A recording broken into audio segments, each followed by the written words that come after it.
Breaking weather news. Today's forecast shows a 100% chance of cute house cats and pretty Pomeranians. Secure your umbrellas and your chew toys. It's raining cats and dogs. Welcome to English with Bruce, everyone. If you're learning with a smile, please like, subscribe, and hit the notification bell so you never miss a lesson.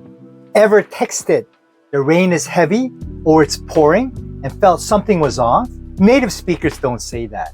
Let's fix it with a natural idiomatic upgrade. It's raining cats and dogs means that it's raining heavily or pouring rain.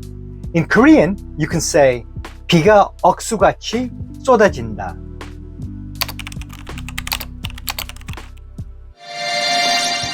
Business examples. It's raining cats and dogs. Let's move the client meeting to Zoom to avoid delays. It's raining cats and dogs. Please allow extra travel time or work from home if needed. Everyday examples. Grab an umbrella. It's raining cats and dogs out there.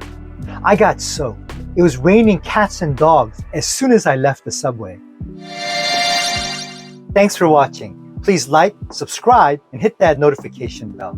And don't miss Wednesday's Business Power Phrases lesson. It's going to be a good one. See you then, even if it's raining cats and dogs.